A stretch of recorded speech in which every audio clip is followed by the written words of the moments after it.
दोस्तों, आप सभी को नमस्कार। आज हम बीपीएससी मेंस सीरीज की 19वीं क्लास पढ़ेंगे और इस क्लास में चर्चा करेंगे एक अति महत्वपूर्ण टॉपिक पर। आज का हमारा टॉपिक होगा सूक्ष्म लघु एवं मध्यम उद्यम क्षेत्र, MSME sector, micro small and medium enterprise. यह टॉपिक आपके जीएस पेपर 2 के इकोनॉमिक सेक्शन में पूछा जाएगा। बीपीएससी मेंस के लिए यह टॉपिक इसलिए इस बार महत्वपूर्ण हो जाता है क्योंकि राष्ट्रीय एमएसएमई अवार्ड 2022 में इस बार बिहार को एमएसएमई के विकास और उसके उत्कृष्ट योगदान हेतु दूसरा पुरस्कार दिया गया है। इसके अलावा बिहार में बड़े उद्योगों की कमी के कारण आज बिहार का औद्योगिकरण काफ़ी हद तक एमएसएमई सेक्टर पर निर्भर है। अगर हम ओवरऑल भारत के परिप्रेक्ष्य में देखें तो जिस सामाजिक आर्थिक समावेशी विकास की बात करते हैं उसमें एमएसएमई सेक्टर महत्वपूर्ण भूमिका निभा रहा है। इसलिए यह टॉपिक न केवल बीपीएससी मेंस के लिए इंपॉर्टेंट है, इसके अलावा अगर आप यूपीएससी या फिर किसी अन्य स्टेट पीसीएस की तैयारी कर रहे हैं तो वहाँ भी इक्वली इंपॉर्टेंट हो जाता है। इस टॉपिक से एग्जामिनर आपसे जितने भी पहलुओं पर क्वेश्चन पूछ सकता है उन सभी पहलुओं पर चर्चा करेंगे। जैसा कि क्वेश्चन में 3 भाग हमारे होते हैं, एक हमारे क्वेश्चन की भूमिका, उसके बाद उसकी मेन बॉडी और लास्ट में कंक्लूजन। तो एक क्वेश्चन फॉर्मेट में हम लोग इस टॉपिक को पढ़ेंगे जैसे हम अपनी पिछली क्लासेस पढ़ते आए हैं। भूमिका में हम लोग देखेंगे एमएसएमई सेक्टर की पृष्ठभूमि, कैसे एमएसएमई सेक्टर भारत में आया, और उसके बाद देखेंगे क्या इसकी डेफिनेशन है। हम लोग एमएसएमई सेक्टर के महत्व पर चर्चा करेंगे। उसके बाद देखेंगे भारत या बिहार के सामाजिक आर्थिक विकास में एमएसएमई क्षेत्र की क्या भूमिका है। उसके बाद हम लोग बिहार के संदर्भ में एमएसएमई सेक्टर को पढ़ेंगे ताकि अगर बिहार के कॉन्टेक्स्ट में क्वेश्चन पूछा जाए तो आप लोग उसको भी लिख ले जाएं। एमएसएमई के समक्ष वर्तमान में क्या चुनौतियां, क्या समस्याएं विद्यमान हैं, इसको पढ़ेंगे। फिर देखेंगे एमएसएमई क्षेत्र को बढ़ावा देने हेतु क्या प्रयास किए गए हैं, उसमें भारत सरकार के प्रयास को देखेंगे और बीपीएससी मेंस के पॉइंट ऑफ व्यू से बिहार सरकार के प्रयासों को भी शामिल करेंगे। फिर उसके बाद देखेंगे इन समस्याओं के समाधान हेतु अब क्या सुझाव हो सकते हैं, वे फॉरवर्ड के रूप में इसको पढ़ेंगे और लास्ट में एक कंक्लूजन। तो देर न करते हुए टॉपिक को स्टार्ट करते हैं। चैनल पर नए हो तो चैनल को सब्सक्राइब कर नोटिफिकेशन बेल को जरूर प्रेस कर दें ताकि जो भी वीडियो क्लासेज आपको प्रोवाइड की जाए वो आप तक सबसे पहले पहुंचती रहें। मेंस में किस तरीके से क्वेश्चन आपसे एग्जामिनर पूछ सकता है, क्वेश्चन देख लेते हैं ताकि जब हम लोग टॉपिक पढ़ें तो आपके दिमाग में एक क्वेश्चन फॉर्मेट की छवि बनती जाए। जब आप लोग इसका आंसर लिखें तो ज़्यादा दिक्कत न हो, आसानी से इसको लिख ले जाएं। क्वेश्चन कुछ ऐसे आपसे पूछ सकता है एग्जामिनर, एमएसएमई की संशोधित नवीन परिभाषा क्या है, भारत में एमएसएमई के विकास की वर्तमान स्थिति एवं संबंधित चुनौतियों पर चर्चा करें, साथ ही एमएसएमई को बढ़ावा देने हेतु किए गए प्रयासों का उल्लेख कीजिए। अगर बिहार के कॉन्टेक्स्ट में आपसे बीपीएससी मेंस में क्वेश्चन पूछा जाता है तो इस तरीके से पूछा जा सकता है, वर्तमान परिप्रेक्ष्य में एमएसएमई के महत्व को समझाइए। बिहार का औद्योगिकरण काफ़ी हद तक एमएसएमई क्षेत्र पर आज निर्भर है। इस स्थिति में बिहार में एमएसएमई के विकास की संभावनाओं को तलाशिए, साथ ही एमएसएमई के समक्ष जो चुनौतियां हैं इन्हें दूर करने हेतु उपायों को सुझाइए। अब हम लोग अपने टॉपिक पर आते हैं। टॉपिक को पढ़ने के बाद आप लोग इन क्वेश्चनों की प्रैक्टिस कीजिएगा। क्वेश्चन लिखते समय आपको कोई दिक्कत हो तो कमेंट बॉक्स में बताइएगा, उसके सॉल्यूशन हेतु हर संभव प्रयास किया जाएगा। सबसे पहले क्वेश्चन में एक भूमिका होती है, तो भूमिका में हम लोग एमएसएमई सेक्टर के महत्व को उजागर करते हुए एमएसएमई सेक्टर की पृष्ठभूमि और वर्तमान कॉन्टेक्स्ट में एमएसएमई की क्या डिफिनेशन है उसको लिखेंगे। क्वेश्चन की भूमिका आप लोग कुछ ऐसे स्टार्ट कर सकते हैं कि विगत वर्षों में सूक्ष्म लघु एवं मध्यम उद्यमों ने अपनी निरंतर प्रगति से भारत के सतत आर्थिक विकास में महत्वपूर्ण भूमिका निभाने के साथ साथ समावेशी सामाजिक आर्थिक लक्ष्यों की प्रगति में भी अग्रणी कार्य किया है। तो विगत वर्षों की बात करें तो इसमें हम 3-4 दशकों से देख रहे हैं कि भारत में एमएसएमई सेक्टर लगातार वृद्धि कर रहा है। इस प्रकार एमएसएमई की सामाजिक आर्थिक विकास में बढ़ती भूमिका को देखते हुए 2006 में एमएसएमई एक्ट लाया गया। जब देखा गया कि एमएसएमई सेक्टर निरंतर वृद्धि कर रहा है तो इसको एक कानूनी ढांचा प्रोवाइड कराने के लिए ताकि एमएसएमई सेक्टर का और अधिक विकास हो, क्योंकि एमएसएमई सेक्टर से सामाजिक आर्थिक दोनों का सतत रूप से विकास होता है। एमएसएमई सेक्टर में कौन से लोग कार्य करते हैं, जैसे इसका नाम ही है सूक्ष्म लघु मध्यम उद्योग। जो ग्रामीण क्षेत्रों में जो महिलाएं कार्य करती हैं, हथकरघा उद्योग हो गया, शिल्पकारी हो गई, आप देखते हैं मिट्टी के बर्तन जो बनते हैं, और जो अन्य वस्तुएं जो एक छोटे लेवल पर जो उद्योग होता है वो सारे जो सेक्टर होते हैं वो एमएसएमई सेक्टर के अंतर्गत आते हैं। जब महिलाएं कार्य करेंगी, जो गरीब निचले तबके का आदमी कार्य करेगा तो कहीं ना कहीं समाज भी मजबूत होगा और उसके साथ में अर्थव्यवस्था भी मजबूत होगी। तो जब देखा गया एमएसएमई सेक्टर लगातार वृद्धि कर रहा है तो इसको एक कानूनी ढांचा प्रोवाइड किया गया और इसके लिए 2006 में एमएसएमई एक्ट लाया गया, जिसके तहत एमएसएमई को 2 अलग अलग क्षेत्रों में बांट दिया गया, जिसमें एक सेवा क्षेत्र और दूसरा विनिर्माण क्षेत्र। और इस रूप में संयंत्र मशीनरी उपकरणों में निवेश के आधार पर इसको डिफाइन किया गया कि अगर विनिर्माण क्षेत्र में अगर कोई व्यक्ति उद्यम कर रहा है और उस उद्यम को स्थापित करने के लिए जो संयंत्र मशीनरी उपकरणों में निवेश कर रहा है, अगर इतने लाख रुपए से इतने लाख रुपए तक का निवेश होगा तो वह लघु उद्यम कहलाएगा। अगर इतने लाख से इतने लाख रुपए का निवेश होगा तो वह सूक्ष्म उद्यम, और इसी तरीके से मध्यम उद्यम कहलाएगा। यद्यपि 2020 में एमएसएमई एक्ट 2006 में संशोधन करके विनिर्माण और सेवा उद्यमों के मध्य अंतर को समाप्त कर दिया गया। साथ ही निवेश और वार्षिक टर्नओवर के आधार पर अब एमएसएमई की नवीन परिभाषा दी गई। तो पहले विनिर्माण क्षेत्र के लिए संयंत्र मशीनरी उपकरणों में निवेश होता था, उस आधार पर अलग इसकी डिफिनीशन थी। सेवा क्षेत्र के लिए अलग इसका क्राइटेरिया था कि संयंत्र मशीनरी उपकरणों में निवेश होगा और वह सेवा क्षेत्र में तब आएगा जब इतने रुपए से इतने रुपए का निवेश उसमें होगा। लेकिन बाद में क्या किया गया, सेवा क्षेत्र और विनिर्माण क्षेत्र को दोनों में मर्ज कर दिया गया, और ये अभी हाल ही में एमएसएमई एक्ट 2006 में संशोधन हुआ 2020 में, उसके आधार पर किया गया। और एक और इसमें बदलाव जो किया गया, पहले मशीनरी और संयंत्र उपकरणों में निवेश के आधार पर इसको डिफाइन किया जाता था, अब निवेश और वार्षिक टर्नओवर के आधार पर इसको डिफाइन किया जाएगा, ताकि लोगों को एमएसएमई का संवर्धन करने के प्रति विश्वस्त किया जा सके। तो पहले वार्षिक टर्नओवर का उल्लेख नहीं था, तो जो लोग थे वो क्या करते थे, जो उनका उद्यम होता था उसको अधिक बढ़ाते नहीं थे, क्योंकि अगर उसको अधिक बढ़ाएंगे तो जो क्राइटेरिया होता था, जो एरिया होता था एमएसएमई का, अगर उससे ज़्यादा उसका आकार हो जाएगा, उससे ज़्यादा उसका टर्नओवर हो जाता था, तो वो एमएसएमई सेक्टर से बाहर हो जाते थे और सरकार द्वारा दी जा रही योजनाओं का, जो सरकार द्वारा या फिर जो सब्सिडी दी जाती है, ऋण संबंधी जो सहायता दी जाती है, वो उससे बाहर हो जाते थे। इसलिए वो जानबूझकर अपने जो उद्यम होते थे उनको बढ़ाते नहीं थे, उनका संवर्धन नहीं करते थे। तो इस संदर्भ में देखा गया कि जो एमएसएमई सेक्टर है उनमें अधिक वृद्धि नहीं हो रही है, और उनका जो क्राइटेरिया है वो धीरे धीरे सिकुड़ता जा रहा है, संकुचित हो जा रहा है, उसमें और वृद्धि करने की गुंजाइश नहीं दिख रही थी। तो 2020 में संशोधन किया गया और वार्षिक टर्नओवर के आधार पर एमएसएमई की नई परिभाषा दी गई, और इसमें विनिर्माण और सेवा क्षेत्र दोनों को मर्ज कर दिया गया। अब इससे क्या होगा, एमएसएमई सेक्टर का संवर्धन होगा, इसको और लोग बढ़ावा देंगे, इसको और भी इसका विस्तार करेंगे। अब अगर हम एमएसएमई में जो 2020 में संशोधन किया गया उसके आधार पर अगर हम नई डिफिनेशन को देखें तो उसमें निवेश और वार्षिक टर्नओवर के आधार पर इसको डिफाइन किया गया, और विनिर्माण और सेवा क्षेत्र दोनों को मर्ज कर दिया गया। तो अब निवेश 1 करोड़ रुपए तक होगा और टर्नओवर 5 करोड़ रुपए तक होगा तो वह उद्यम सूक्ष्म उद्यम कहलाएगा। उसके बाद अगर निवेश 1 करोड़ से 10 करोड़ रुपए तक होगा और टर्नओवर उसका 5 करोड़ से 50 करोड़ तक होगा तो वह लघु उद्यम कहलाएगा। उसके बाद जो मध्यम उद्योग होगा उसके लिए निवेश का जो क्राइटेरिया है वह 10 करोड़ से 20 करोड़ तक, और जो टर्नओवर का क्राइटेरिया है वह 50 करोड़ रुपए से 100 करोड़ रुपए तक। तो इस निवेश के आधार पर सूक्ष्म लघु मध्यम उद्यमों को डिफाइन किया गया। आप लोग इस डाटा को याद कर लीजिएगा। विनिर्माण और सेवा उद्यम दोनों मर्ज है नवीन परिभाषा में। सूक्ष्म के लिए निवेश 1 करोड़ रुपए, फिर लघु के लिए 1 करोड़ से 10 करोड़ रुपए तक, फिर मध्यम के लिए निवेश 10 करोड़ से 20 करोड़ रुपए तक। वहीं सूक्ष्म उद्योग में जो टर्नओवर होगा वह 5 करोड़ रुपए तक होगा।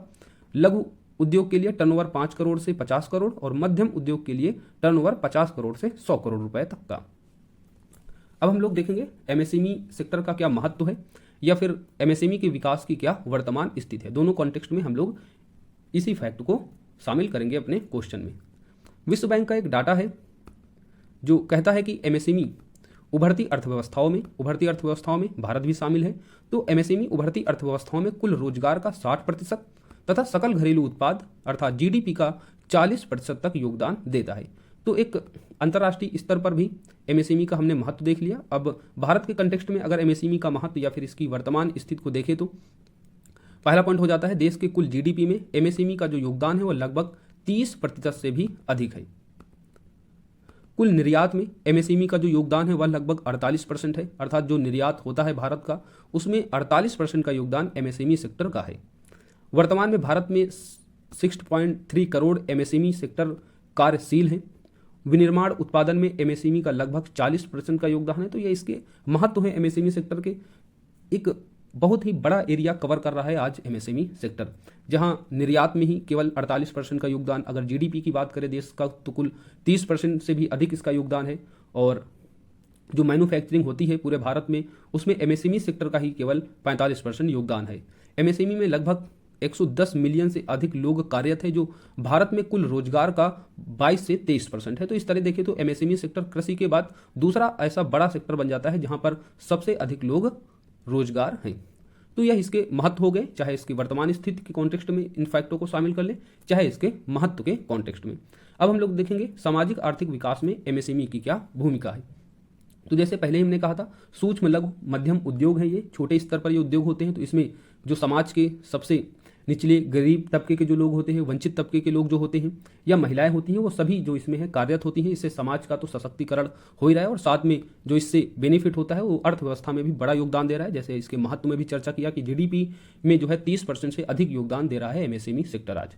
तो सामाजिक आर्थिक विकास में एमएसएमई की भूमिका में सबसे पहला पॉइंट हो जाता है कि समाज के विभिन्न वर्गों जैसे वंचित, कमजोर वर्ग, पिछड़े जो लोग होते हैं को स्वरोजगार, उनको रोजगार व उद्यमिता के माध्यम से आत्मनिर्भर बनाने में इसकी बड़ी भूमिका है।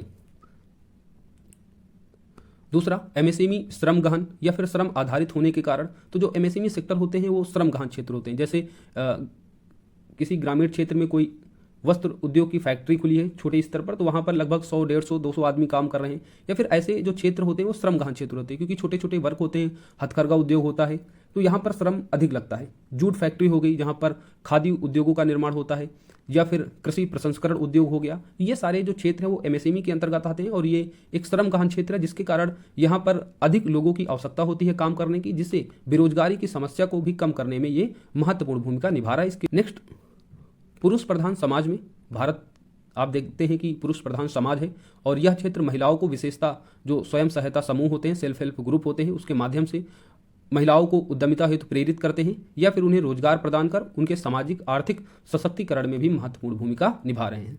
उदाहरण के लिए देख सकते हैं कि सरकार 2024 तक सेल्फ हेल्प ग्रुप में प्रत्येक महिला की वार्षिक आय को 1 लाख रुपए तक बढ़ाने का लक्ष्य रखा है। और यह लक्ष्य कैसे प्राप्त होगा? जब एमएसएमई सेक्टर का विकास होगा, क्योंकि एमएसएमई सेक्टर के माध्यम से महिलाओं को बड़े स्तर पर रोजगार मिल रहा है और सेल्फ हेल्प ग्रुप के माध्यम से महिलाओं को आज बड़े स्तर पर सामाजिक आर्थिक रूप से सशक्तिकरण किया जा रहा है। और नेक्स्ट, स्वरोजगार, रोजगार एवं उद्यमिता के माध्यम से गरीबी, भूखमरी व आर्थिक असमानताओं को कम करने में भी एमएसएमई की अहम भूमिका है। क्योंकि जब लोगों को रोजगार प्राप्त होगा तो क्या होगा? उनके पास पैसा आएगा। जब पैसा आएगा तो गरीबी दूर होगी। जब गरीबी दूर होगी तो उनको पेट भर के भोजन मिलेगा। जब पेट भर के भोजन मिलेगा तो इन सब कारणों के कारण जो आर्थिक असमानता व्याप्त है, जिससे गरीब व्यक्ति और गरीब होता जा रहा है, लोगों के पास रोजगार नहीं है। जब लोगों को रोजगार होगा, पैसा मिलेगा, तो कहीं ना कहीं समाज में आर्थिक समानता को भी बढ़ावा मिलेगा। जो असमानता फैली हुई है वो दूर होगी। तो इस संदर्भ में भी एमएसएमई सेक्टर की अहम भूमिका हो जाती है। एमएसएमई स्थानीय वस्तुओं के उत्पादन आपूर्ति के कारण आयात प्रतिस्थापन में भी महत्वपूर्ण भूमिका निभाता है, क्योंकि एमएसएमई सेक्टर ज़्यादातर स्थानीय स्तर पर ही कार्य करते हैं और इसके कारण जो स्थानीय उत्पादन होते हैं उनको बढ़ावा मिलता है और साथ ही जो आयात प्रतिस्थापन होता है, विदेशी वस्तुएं जो भारत में आती हैं तो उसको भी प्रतिस्थापित करती हैं, क्योंकि जब भारत में मैन्युफैक्चरिंग होगा तो लोग भारतीय वस्तुओं को यूज करेंगे और जो आयात होती हैं वस्तुएं उनको जो है कम किया जा सकता है, उनको प्रतिस्थापित किया जा सकता है। नेक्स्ट, बड़े उद्योगों की तुलना में पर्यावरण के यह अनुकूल है, क्योंकि एमएसएमई सेक्टर में किसी विशेष प्रकार का जो प्रदूषण जैसी समस्याएं देखने को नहीं मिलती हैं। छोटे उद्योग होते हैं, इसलिए बड़े उद्योगों की तुलना में ये पर्यावरण के काफ़ी अनुकूल हैं। और हरित औद्योगिक नीति की जो हम बात करते हैं वो कहीं ना कहीं इस एमएसएमई सेक्टर के द्वारा ही प्राप्त किया जा सकता है। नेक्स्ट, एमएसएमई क्षेत्र स्थानीय कला उत्पादों, पर्यटन, हस्तशिल्प आदि को बढ़ावा देकर भारतीय संस्कृति को राष्ट्रीय व अंतर्राष्ट्रीय स्तर पर गौरवान्वित कर रही है। तो ये सारे इसके सामाजिक आर्थिक विकास के संदर्भ में एमएसएमई सेक्टर की भूमिका हो जाती है, इसके महत्व हो जाते हैं। अब हम देखेंगे बिहार के संदर्भ में एमएसएमई सेक्टर जो है कहाँ पर स्टैंड कर रहा है और बिहार में क्या संभावनाएं हैं एमएसएमई के विकास हेतु। राष्ट्रीय एमएसएमई अवार्ड 2022 में बिहार को एमएसएमई क्षेत्र के विकास एवं प्रोत्साहन में उत्कृष्ट योगदान हेतु दूसरा पुरस्कार प्राप्त हुआ है। तो बिहार ने एमएसएमई सेक्टर में काफ़ी विकास किया है, बड़े स्तर पर योजनाएं लॉन्च करके एमएसएमई सेक्टर को बढ़ावा दे रहा है लगातार। कारण इसका एक ये भी है कि बिहार में बड़े उद्योगों की कमी है, वृहत स्तर पर खनिजों की अनुपलब्धता है, जिसके कारण एमएसएमई क्षेत्र के विकास की अपार संभावनाएं बिहार में मौजूद हैं और आज बिहार का औद्योगिकरण काफ़ी हद तक एमएसएमई क्षेत्र के विकास पर ही निर्भर है। अगर हम देखें बिहार में एमएसएमई क्षेत्र के विकास की क्या संभावनाएं हैं, क्या बिहार किन क्षेत्रों को अधिक बढ़ावा देकर एमएसएमई सेक्टर में और अधिक विकास कर सकता है।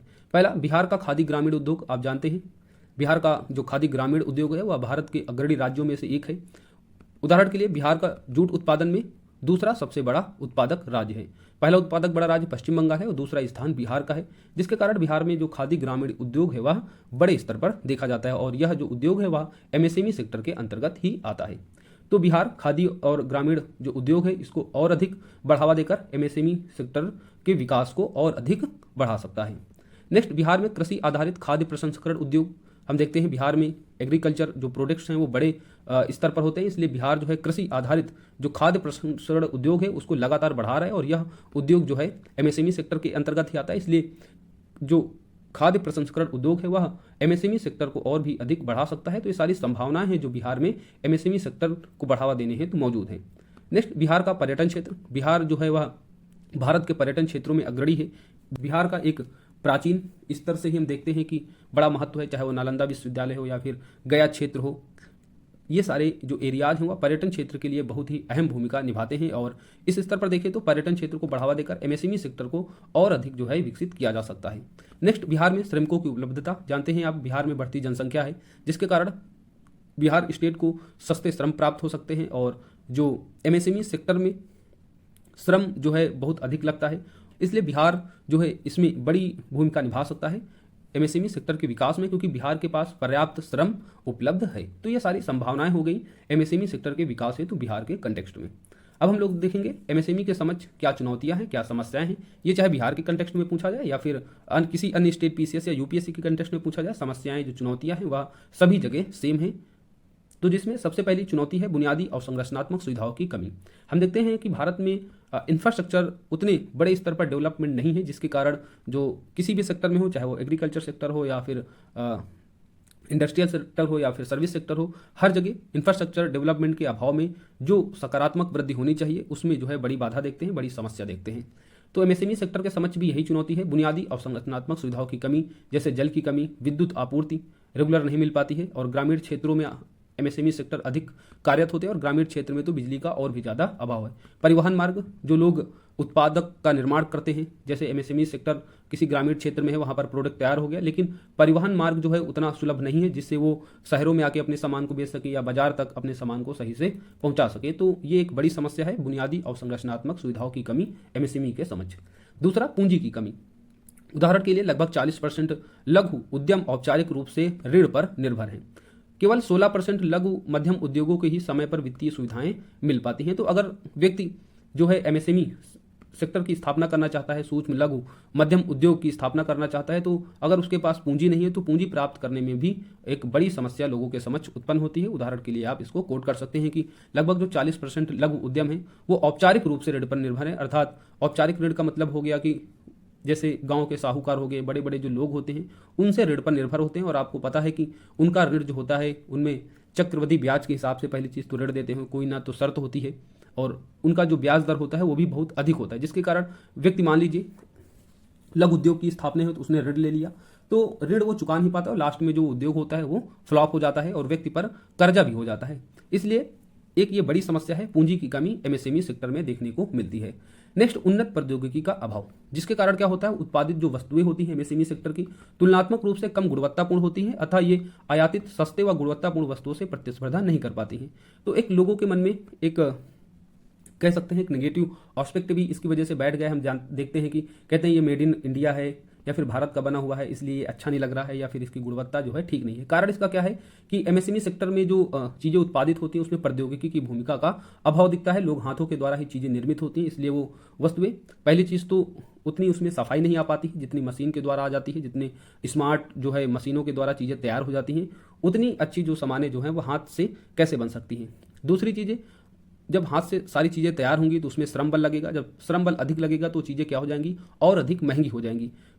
तो एक और तो सामान महंगा है, दूसरी चीज़ जो है उसकी जो है उसमें उतनी गुणवत्तापूर्ण भी नहीं है वस्तु, जिसके कारण जो वस्तुएं आयातित होती हैं। चीन जैसा देश देख रहे हैं कि भारत में वस्तुएं कितने बड़े लेवल पर डंपिंग कर रहा है। इसका कारण यही है कि एमएसएमई सेक्टर में जो है प्रौद्योगिकी का अभाव दिखता है और वो उन देशों के आयातित वस्तुओं से प्रतिस्पर्धा नहीं कर पाता है जहां पर प्रौद्योगिकी के द्वारा वस्तुओं का निर्माण हो रहा है। तो एक बड़ी समस्या है कि एमएसएमई सेक्टर में उन्नत प्रौद्योगिकी का अभाव दिखता है। नेक्स्ट, एमएसएमई के औपचारीकरण में कमी। उदाहरण के लिए देश में विनिर्माण क्षेत्र के लगभग 80% एमएसएमई पंजीकृत नहीं है, तो एक यह बड़ी संख्या हो जाती है। अर्थात जो विनिर्माण क्षेत्र है आपका इंडस्ट्रियल एरिया है और इस संदर्भ में जो एमएसएमई सेक्टर है उसके 80% एमएसएमई जो है पंजीकृत नहीं है। जब पंजीकृत नहीं होंगे तो सरकार द्वारा दी जा रही योजनाएं, जो सरकार सब्सिडी देती है एमएसएमई सेक्टर की स्थापना हेतु, तो उस संदर्भ में देखा जाए तो उन उद्यमों को सरकारी योजनाओं का लाभ नहीं मिल पाता है। आज भी लगभग 1 करोड़ से अधिक जो एमएसएमई सेक्टर है वो जीएसटी के तहत पंजीकृत नहीं है और यह क्रेडिट अंतराल में योगदान देता है। इस तरीके से जब एमएसएमई जो उद्यम है उनका पंजीकरण उनका नहीं होगा तो वो सरकार के जो डेटाबेस में जो है उनका नाम नहीं होगा, और सरकार द्वारा दी जा रही योजनाएं, जो बैंक की तरफ से जो सस्ते ऋण दिए जाते हैं एमएसएमई सेक्टर की स्थापना है, तो उस संदर्भ में ये एमएसएमई इसका लाभ नहीं उठा पाते हैं। तो एक बड़ी समस्या है एमएसएमई के औपचारिकरण में कमी। उसके बाद कुछ हालिया संकट है जिन्होंने एमएसएमई सेक्टर को और भी अधिक नुकसान पहुंचाया है, जिसमें कोविड-19 एक बड़ा संकट था। खादी एवं ग्रामीण उद्योग के अध्ययन से यह ज्ञात हुआ कि कोविड-19 महामारी के प्रभाव से 50% से अधिक एमएसएमई बंद हो गए या उनके उत्पादन में भारी गिरावट आई। तो कोविड-19 ने एमएसएमई सेक्टर को एक बड़ा आघात पहुंचाया, और जिसमें डाटा दिखाता है खादी एवं ग्रामीण उद्योग का कि 50% से अधिक एमएसएमई बंद हो गए कोविड महामारी के दौरान। अन्य अगर समस्याएं देखें इसके अलावा, तो एमएसएमई क्षेत्र में कुशल मानव संसाधन की कमी है। आप जानते हैं कि भारत में जो व्यक्ति रोजगार कर रहे हैं उसमें 90% से अधिक जो है असंगठित क्षेत्रों में कार्यरत है, और असंगठित क्षेत्रों में जो लोग कार्यरत हैं वो लगभग अनस्किल्ड हैं। तो मानव संसाधनों की कमी जो है एक बड़ी समस्या है, और वह एमएसएमई सेक्टर में भी दिखाई देती है। अगली समस्या क्या है? एमएसएमई क्षेत्र में नवाचार का अभाव। जब प्रौद्योगिकी का अभाव होगा, कुशल मानव संसाधन की कमी होगी, तो नवाचार का अभाव एक बड़ी समस्या बन जाती है। उसके बाद एमएसएमई उद्योगों, विशेषतः लघु उद्यमियों में जागरूकता एवं संवाद कुशलता में कमी देखी जाती है। तो हम देखते हैं जो लघु उद्यमी होते हैं, छोटे उद्यमी होते हैं, जो ग्रामीण क्षेत्रों में कार्य करते हैं या फिर जो छोटे स्तर पर जो वर्क करते हैं, उनमें क्या होता है, पहली चीज़ तो जागरूकता की कमी होती है, दूसरी संवाद कुशलता में कमी होती है। वो सभी लोगों से सही से बात नहीं कर पाते, उनमें वाक पटुता उतनी अच्छी नहीं होती है, जिससे जो सरकारी योजनाएं होती हैं जैसे आपातकालीन लाइट क्रेडिट योजना, ये सभी जो योजनाएं होती हैं उनका वो पूर्णतः लाभ नहीं प्राप्त कर पाते हैं। तो ये सारी समस्याएं अभी विद्यमान हैं एमएसएमई सेक्टर के समक्ष। अब एमएसएमई क्षेत्र को बढ़ावा देने हेतु क्या प्रयास किए गए हैं भारत सरकार के देखेंगे, और उसके बाद बिहार के कॉन्टेक्स्ट में बिहार सरकार के प्रयास देखेंगे एमएसएमई सेक्टर को बढ़ावा देने हेतु। भारत सरकार के प्रयासों में सबसे पहला एमएसएमई जो विकास एक्ट आया था, सूक्ष्म लघु एवं मध्यम विकास अधिनियम 2006, जिसके तहत एमएसएमई सेक्टर को एक कानूनी ढांचा प्रोवाइड किया गया, और उसमें जो विकास हेतु जो संभावनाएं हो सकती थी उनको तलाशी गई ताकि एमएसएमई सेक्टर का और अधिक विकास हो। उसके तहत एमएसएमई सेक्टर को डिफाइन किया गया, और बाद में इस एक्ट में संशोधन के माध्यम से और भी सकारात्मक प्रयास किए गए एमएसएमई सेक्टर के विकास हेतु। नेक्स्ट, पारंपरिक उद्योगों के उत्थान के लिए स्फूर्ति योजना आई, जो scheme of fund for regeneration and traditional industries को बढ़ावा देती है। तो स्फूर्ति योजना काफ़ी महत्वपूर्ण हो जाती है, जो पारंपरिक उद्योग होते हैं उनके उत्थान के लिए निधि की व्यवस्था की जाती है इसके तहत। नेक्स्ट, एस्पायर योजना, जो नवाचार और ग्रामीण उद्योगों और उद्यमियों को बढ़ावा देने हेतु यह योजना है। A scheme for promotion of innovation, rural industries and entrepreneurship. तो आपको योजना याद रखनी है, स्फूर्ति योजना और एस्पायर योजना, ये दोनों एमएसएमई सेक्टर को बढ़ावा देती हैं। नेक्स्ट, प्रधानमंत्री रोजगार सृजन कार्यक्रम, सूक्ष्म एवं लघु उद्यमों के लिए क्रेडिट गारंटी योजना, ताकि एमएसएमई सेक्टर में जो वित्त का अभाव है, जो पूंजी का अभाव दिखता है, उसको दूर किया जा सके, लोगों को आसानी से ऋण प्राप्त हो।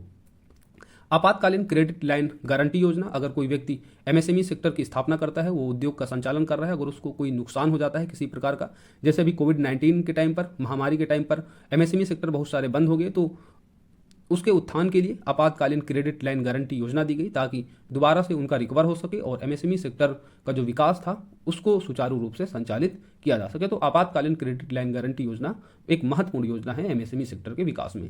नेक्स्ट, एमएसएमई के प्रदर्शन को बेहतर करने और इसकी गति में तेजी लाने के लिए एक योजना स्टार्ट की गई थी, रैंप। उसके बाद credit link capital subsidy and technology upgradation scheme, जो एमएसएमई सेक्टर में टेक्नोलॉजी की भूमिका को बढ़ाने के लिए इस योजना को लॉन्च किया गया। उद्यमी मित्र पोर्टल योजना, चैंपियंस पोर्टल समाधान, जिसके माध्यम से एमएसएमई सेक्टर में जो भी समस्याएं हों, शिकायतें हों, वो ऑनलाइन समाधान पोर्टल के माध्यम से व्यक्ति शिकायत कर सकता है। आत्मनिर्भर भारत योजना जो लाई गई, इसके तहत भी एमएसएमई सेक्टर को बढ़ावा दिया जाएगा। गति शक्ति योजना, जिसमें इंफ्रास्ट्रक्चर को डेवलप किया जाएगा ताकि कनेक्टिविटी को और अधिक बढ़ावा दिया जा सके। तो ये सारी योजनाएं हैं जो एमएसएमई सेक्टर को बढ़ाने के लिए भारत सरकार के द्वारा लाई गई। तो इन योजनाओं को आप लोग याद कर लीजिएगा, स्फूर्ति योजना, एस्पायर योजना, एमएसएमई डेवलपमेंट एक्ट और क्रेडिट लाइन गारंटी योजना, प्रधानमंत्री रोजगार सृजन योजना, रैंप योजना और उद्यमी मित्र पोर्टल, चैंपियंस पोर्टल, समाधान, आत्मनिर्भर भारत योजना, गति शक्ति योजना और भी कई अन्य योजनाएं हैं, मगर आप इन योजनाओं को जरूर याद कर लीजिए। ये एमएसएमई सेक्टर को बढ़ावा देने हेतु भारत सरकार के द्वारा लाई गई। अब बिहार सरकार की कुछ पहले हैं जो एमएसएमई सेक्टर को बढ़ाती हैं, जिसमें सर्वप्रथम मुख्यमंत्री उद्यमी योजना। यह योजना 2018 में लाई गई थी और इस योजना के तहत पहले केवल SC/ST इस योजना में शामिल थी। SC/ST को रोजगार प्रोवाइड कराने हेतु इस योजना को लाया गया। इसके तहत 10 लाख का ऋण दिया जाता है, जिसमें 50% डायरेक्ट सरकार की तरफ से सब्सिडी दी जाती है। युवाओं को रोजगार देने के लिए एक महत्वपूर्ण योजना है बिहार सरकार की। 2021-22 में इस योजना का और विस्तार किया गया और इसमें अन्य लोगों को भी जोड़ा गया। उसके बाद 7 निश्चय योजना जो 15 से 2020 के बीच लाएगी। 7 निश्चय ये योजना का पार्ट 1 है। उसके बाद आत्मनिर्भर बिहार के 7 निश्चय 2 योजना। तो यह बिहार के लिए एक पूरा पैकेज है। 7 निश्चय जो योजना लाई गई थी, जिसमें 7 निश्चय योजना का जो पार्ट 1 वो 15 से 20 तक था। उसके बाद 7 निश्चय 2 2020 से 2025 तक इसकी डेट है और इस निश्चय के तहत बिहार को आत्मनिर्भर बनाया जाएगा। तो इसमें MSME सेक्टर को बढ़ावा दिया जाएगा, अन्य जो क्षेत्र हैं कनेक्टिविटी को बढ़ावा दिया जाएगा। तो एक पूरा पैकेज है ये आत्मनिर्भर बिहार के लिए 7 निश्चय 2 योजना। तो इसको जरूर आप लोग अपने आंसर में कोट कीजिए। उसके बाद MSME क्षेत्र को बढ़ावा देने के लिए बजट 2019-20 की तुलना में हम देखते हैं जो बिहार का जो बजट है 2021-22 का, उसमें 171.67% की बढ़ोतरी की गई है। मुख्यमंत्री क्षेत्रक विकास योजना, इसके माध्यम से भी MSME सेक्टर को कहीं ना कहीं बढ़ावा मिल रहा है। खादी एवं ग्रामीण उद्योग की स्पिन योजना, जिसके तहत जो कुम्हार होते हैं और उनको बढ़ावा दिया जाता है और जो कुंभकार होता है उनका जो वर्क होता है वो MSME सेक्टर के ही तहत आता है और यह स्पिन योजना काफ़ी महत्वपूर्ण योजना है MSME सेक्टर के विकास हेतु। नेक्स्ट, बिहार में MSME को प्रोत्साहन हेतु बियाडा द्वारा दी जाने वाली जो जमीन है उसमें 25% का आरक्षण दिया गया ताकि MSME का जो विकास है वो और गति से हो। और बिहार में देखते हैं कि जो औद्योगिकरण की जो भूमिका है उसमें MSME सेक्टर एक बड़ी भूमिका निभा रहा है, क्योंकि बिहार में बड़े उद्योगों की कमी और वृहद स्तर पर जो खनिज मिलने चाहिए उनका भी अभाव दिखता है झारखंड से अलग होने के बाद। तो ये सारी योजनाएं हैं बिहार सरकार की जो MSME सेक्टर को बढ़ावा देने हेतु महत्वपूर्ण हैं।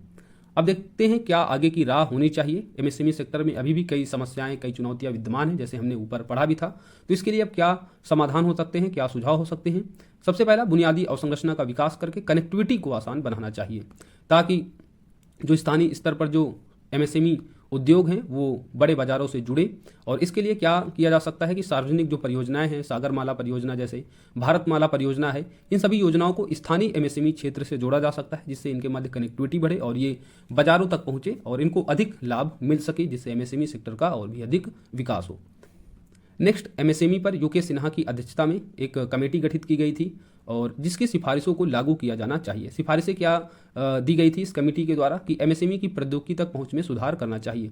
जैसे हमने समस्याओं में देखा था कि जो MSME सेक्टर है वहाँ प्रौद्योगिकी का अभाव है, तो यह कमेटी सिफारिश करती है कि MSME की प्रौद्योगिकी तक पहुंच में सुधार हो और MSME जो डेवलपमेंट एक्ट 2006 था उसमें जो जटिल कानून है उनको समाप्त किया जाना चाहिए। जब इस तरीके की कमेटी हम अपने क्वेश्चन में कोट करते हैं तो हमारा जो आंसर होता है वो और अधिक प्रमाणित होता है और एक एडमिनिस्ट्रेटिव लेवल का क्वेश्चन बनता है, जिससे आपको एग्जामिनर अधिक मार्क्स अवार्ड करता है। जब आप अपनी बात को किसी कमेटी, किसी डाटा रिपोर्ट्स के माध्यम से प्रमाणित करते हैं तो जो आपकी बात होती है वो एक एडमिनिस्ट्रेटिव लेवल की बनती है, क्योंकि आप तथ्यों के आधार पर बात कर रहे हैं, ना कि हवाई बात कर रहे हैं। इसलिए मैं अपने हर टॉपिक जो आपको देता हूं, पढ़ाता हूं, उसमें यथासंभव मैं पूरा प्रयास करता हूं कि उसमें वर्तमान के डाटा रिपोर्ट आपकी बातों को प्रमाणित करने के लिए ऐड हों।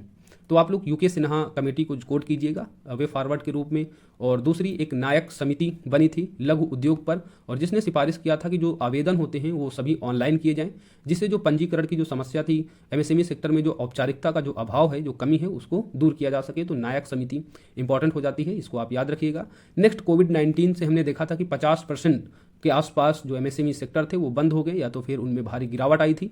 तो कोविड-19 से प्रभावित MSME के समर्थन या सहायता के लिए गठित उद्योग संबंधी संसदीय समिति की सिफारिशों को भी लागू किया जाना चाहिए और जिसने सिफारिश किया था कि MSME को 3 से 4% की न्यूनतम ब्याज दर पर सुलभ ऋण प्रदान हो, ताकि जो MSME सेक्टर बंद हो गए या जिनमें गिरावट आई और वो दोबारा से उनका रिकवर हो सके और दोबारा से वो जो MSME सेक्टर बंद हो गए वो फिर से चालू हो सके। नेक्स्ट, MSME क्षेत्र की उत्पादकता का गुणवत्तापूर्ण बनाने हेतु इसे एक वैश्विक मूल्य श्रृंखला के साथ इन्हें एकीकरण किया जाना चाहिए। नेक्स्ट, MSME उद्यम जो हैं इनमें कौशल और नवाचार को बढ़ाने पर भी जोर दिया जाना चाहिए। तो ये सारे वे फॉरवर्ड हो गए, ये समाधान हो गए सुझाव के रूप में जो समस्याएं हैं उनको दूर करने हेतु। तो ये जो कमेटी है इनको जरूर याद रखिएगा। कोविड-19 महामारी के संदर्भ में उद्योग पर संसदीय समिति जिसने 3-4% की न्यूनतम ब्याज दर पर सुलभ ऋण देने की बात की थी। नायक समिति जिसने आवेदन जो पंजीकरण की प्रक्रिया है इसमें सभी ऑनलाइन की बात की कि ऑनलाइन होना चाहिए सभी आवेदन, और यूके सिन्हा कमेटी जिसने प्रौद्योगिकी की बात की एमएसएमई सेक्टर में, और जो जटिल कानून है एमएसएमई डेवलपमेंट एक्ट के उनको भी समाप्त करने की बात की गई। और कनेक्टिविटी के लिए हम जो योजनाएं हैं, सार्वजनिक योजनाएं हैं जिसमें सागरमाला, भारतमाला, ये सभी योजनाओं को स्थानीय एमएसएमई से जोड़ना चाहिए, ताकि कनेक्टिविटी होगी तो बाजार तक एमएसएमई सेक्टर के प्रोडक्ट जाएंगे और उनके मूल्यों में वृद्धि होगी, स्पर्धा होगी और उसमें नवाचार होगा। सारी चीज़ें होंगी। जब लोगों का प्रोडक्ट्स बिकेगा तो उसमें स्पर्धा और उसमें और नवाचार करने की जो प्रोत्साहन होता है वो मिलता है। तो इसलिए इनको जो है बाजार तक पहुंचने के लिए कनेक्टिविटी बहुत इंपॉर्टेंट हो जाती है। अब लास्ट में कंक्लूजन होना चाहिए, कंक्लूजन हमारा भविष्य लक्ष्य हो। तो कंक्लूजन में अपने लिख सकते हैं कि कुल मिलाकर एमएसएमई क्षेत्र भारत के सतत समावेशी विकास की रीढ़ है। जैसा हम अभी तक पढ़ ही रहे हैं कि जो एमएसएमई सेक्टर है वह भारत के आर्थिक सामाजिक विकास के जो लक्ष्य हैं, सतत समावेशी विकास का जो लक्ष्य है भारत का, उसको पूरा करने में ये एमएसएमई सेक्टर एक रीढ़ की तरह कार्य कर रहा है। जैसे हम पढ़ते नहीं है कि भारत की अर्थव्यवस्था की जो रीढ़ है वह कृषि है, वैसे सतत समावेशी विकास के लिए एमएसएमई सेक्टर रीढ़ की तरह कार्य कर रहा है। 27 जून को अंतर्राष्ट्रीय एमएसएमई दिवस मनाया जाता है और इस वर्ष की जो थीम थी वह लचीलापन एवं पुनर्निर्माण सतत विकास के लिए एमएसएमई। तो इस फैक्ट को आप याद कर सकते हैं। अगर इस फैक्ट को लिखते हुए अपने कंक्लूजन पर आएंगे तो आपका जो आंसर होगा वो औरों से एनरिच होगा, आपको अधिक मार्क्स एग्जामिनर अवार्ड करेगा। तो कंक्लूजन में पहला पॉइंट लिखना है कि एमएसएमई क्षेत्र भारत के सतत विकास के लिए रीढ़ का कार्य कर रहा है। दूसरा, 27 जून को अंतर्राष्ट्रीय एमएसएमई दिवस मनाया जाता है और इस वर्ष की थीम क्या है? लचीलापन एवं पुनर्निर्माण सतत विकास के लिए एमएसएमई। यह थीम इस ओर इशारा करती है कि किसी देश के सामाजिक आर्थिक विकास के लिए सूक्ष्म, लघु एवं मध्यम उद्यम एक आवश्यक घटक है। तो इस तरीके से अपने कंक्लूजन को एक सकारात्मक दिशा देते हुए इसको समाप्त कर सकते हैं। अब जो हमने स्टार्टिंग में क्वेश्चन दिए थे एक बार उनको देख लेते हैं कि आपको अब क्वेश्चन कैसे लिखना है।